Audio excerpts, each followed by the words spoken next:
بسم الله وانا سلام عليكم وحرب ضدك مانتا ودهايان قبيلكيغا لانديرا اما جرتانا هوية مريحانة إساقة شيخالة دولباهنتا dadkaas oo maalin kasta faanayaan wax albaab garaacayaan waxaraba walaalkay ina wax yar ku tuso maanta qiimadaada adduunka ka fadhisid araba ina wax yar kugu taabto hurdada wax yar ka soo kacdid iyo beenta isku sheegaysid ina ka soo kacdid وأكسا The Guardian وحاوي صحيفة ومراكن ku taalo oo Mareykanka leeyihiin maalin kasto waxa daawato almost dad ugu dhawaad 50 ila 60 milyan oo bani aadam The Guardian la socoto waa maalin kasta wixii soo qoran fiiri waa kan waxa way madaxweynaheena oo qabiil u saabeynaysiin bof lander oo heesaha u heesisin bal ila daawada dhadhamiya xanuunka Inside Villa Somalia 72 hours with the president of the most dangerous country in the world.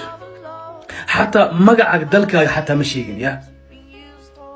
تضباطن إلا بساع وحالة جوجنا مدحوينها دلك الدونك وجو dangerous بدن dangerous يعني وجو أمان حن الدونك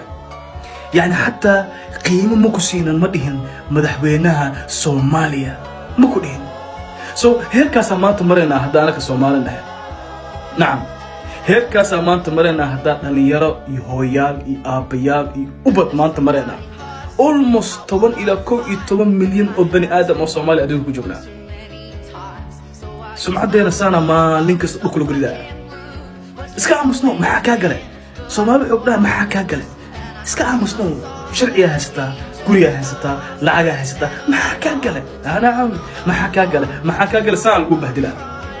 nacam walakiin fasha inta aamusantihiin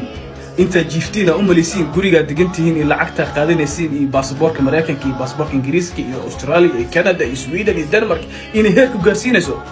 waxa ku dhahayaa walaalkayga heer ma ku gaarsiina arag maanta Falastiin waxa ka dhacaya arag maanta Carabaha si dhuunta loo haysto beri adeeg soo ugu sameeyna adi hatta maanta dhaqaalahaaga Ingiriiska ka istaajisay bistoolo ma ku soo gali karta gantaal ma ku soo gali karta December hadda tan 2023 Mareykanka aasoo tuugaysa inay ku fasaxan maanta hadda nolosha baddaada adiga xaraan laga haystaa laandheennimada ka hadlaysan xaqiiqada laandheennimada ka hadlaysan qabiilkii qabyaalada isku dilaysiin